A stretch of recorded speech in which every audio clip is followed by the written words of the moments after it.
is my problem with direct primary care. And I do think it's a powerful movement in medicine. I'm not against direct primary care, but I have a problem with it. I don't see any quality markers in the sense that direct primary care most often markets on, we're going to spend a lot of time with you. We're going to get to know you. We're not going to have 1,000,001 patients, so we'll always be available to you. That's not my problem. With rare disease and chronic illness, my problem is actually not access. And of course, that is individual to where you live. In my region, there's a lot of medical care. The problem is I can't find doctors who know what the hell they're doing. Sometimes I can't even find sane doctors. The horror stories that I could tell you about primary care physicians. I had a legit Jesus freak once.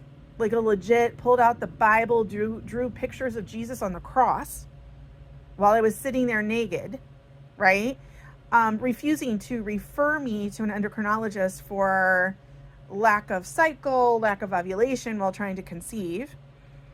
Harassed me for months by phone.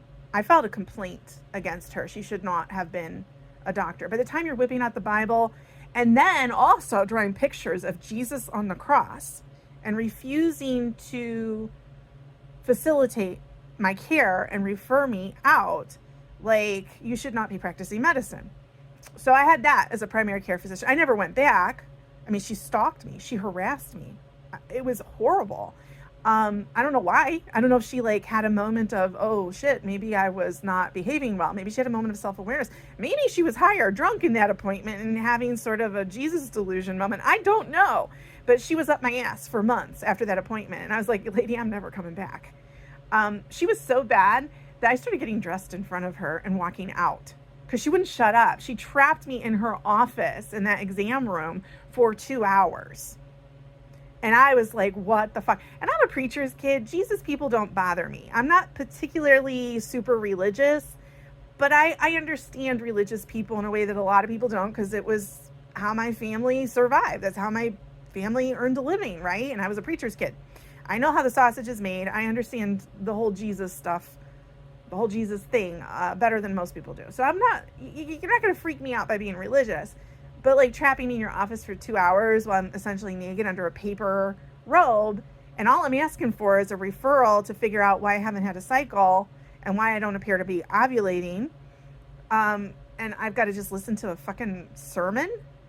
Oh, and she also told me I was stressed. So I got that one too. You're just stressed. You just need to calm down. She was Taylor Swift before Taylor Swift was Taylor Swifting, right? You just need to calm down. Anyways, so that was one primary care physician. So I need to a marker of you're sane. I don't care about your time. I don't really care about your availability. Okay. I have time and availability with all sorts of nut jobs in medicine. That's not a problem. I need to know you're sane. I need to know that you're not going to do the bullshit of you're fat, you're anxious, you're depressed, you're too young, you're too old. I had a doctor once, this was an endocrinologist, but I had a doctor once who told me you had diarrhea and you just didn't know it. I don't even know what's coming out of my own ass. How do people get through medical school and then come through it, become a doctor, and say things that are this fucking stupid? I really would love to know. Yeah, when you're arguing with a doctor because they're not listening to you and they start saying absurd shit, that's when you know the doctor is bad. They're just a bad doctor. So I had the Jesus freak. I had a doctor who palmed my pain medication back in the days where you could get pain medication for anything. She palmed them, dropped them in her pocket. Next thing I know, she left the state and is no longer practicing. That was interesting. I didn't realize what that was until many years later. Then I had a primary care physician who told me that she could cure my rare tumors, of which there were only at the time 4 published research studies. Even my specialist didn't even know what the fuck was going on. But this bitch, she told me she could cure my tumors, but she wasn't going to tell me what to do because I was quote unquote stubborn. Do you know what horrible offense I committed as a patient? I just refused to be weighed because I had just been. They had weights on me in their system that were 3 days old, and I just didn't want to be weighed that day.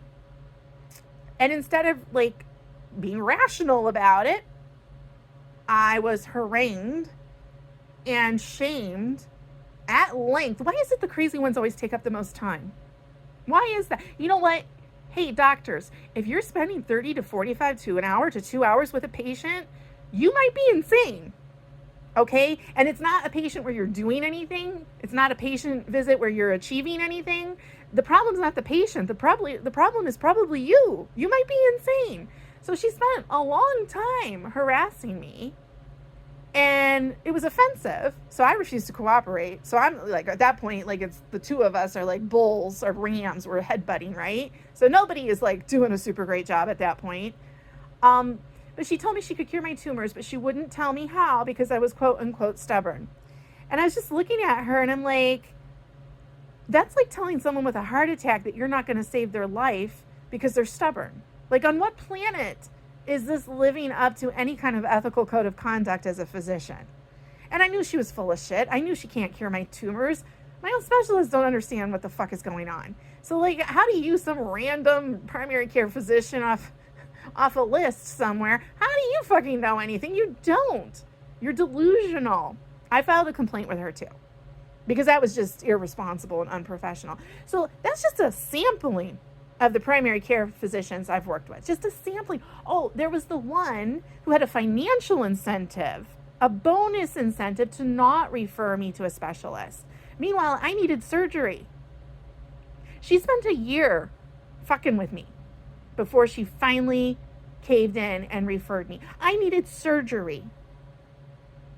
I needed so much surgery that they budgeted an hour for the fix that I needed, and they spent over 4 hours working on it. I was not okay, guys. I needed a referral, but my primary care physician needed her bonus, because they used to do that. They used to disincentivize referrals and pay you to not refer patients. And I'm sure that she convinced herself that she was doing me right, that she was doing right by me, that she was taking care of me. I'm sure she rationalized it. I don't think she's aware that she left me to fester for a year before I received the correct medical care. I've never had a physician diagnose a tumor in less than a year, except one. I've had one tumor where I had a diagnosis within 4 months. The rest of them, it's a year, it's 7 years, it's 25 years. So when I see direct primary care, I'm looking at it going, I'm okay with direct primary care. I'm willing to pay for it. But if you want me to pay you $2,000 or $3,000 or $4,000 a year for this service, I need to know you're not a Jesus freak. You don't have delusions of grandeur that you're going to somehow magically cure my tumors. It was some kind of weird diet that she was going to push on me. I need to know that you're actually capable of diagnosing a tumor in less than a year, because I've never met those doctors, right? The one that got diagnosed quickly, it was just dumb luck. I was finally a textbook case for once. For once, I was textbook. And the doctors didn't dismiss me so that I had to get second, third, fourth opinions to get through the diagnostic algorithm to qualify for imaging. So I got lucky, the roulette wheel spun, and the doctors plugged in and didn't dick me over and fuck around.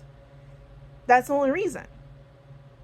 So, like, I need to know you're not nuts, that you actually know how to follow a diagnostic algorithm, that you're committed to following symptoms. Like, before I pay you all this money, I need to know I'm going to get something more than what I've had.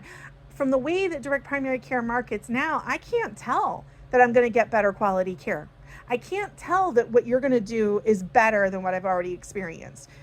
Your marketing doesn't signal sanity to me enough. It doesn't signal the ability to lean into symptoms. It doesn't signal a commitment to avoid the dumpster bias of fat, anxious, depressed, female, young, old, whatever, right? Like, I need those signals before I'm going to pay you a lump sum or a monthly fee. I need really clear quality indicators that you're not just like every other primary care physician out there. And that's what I'm missing from direct primary care. And I have a problem with it because I'm like, I can't trust you. I have to know that you are worth working with. And I know that I'm not alone. There's way too much chronic illness and rare disease out there. I know I'm not alone.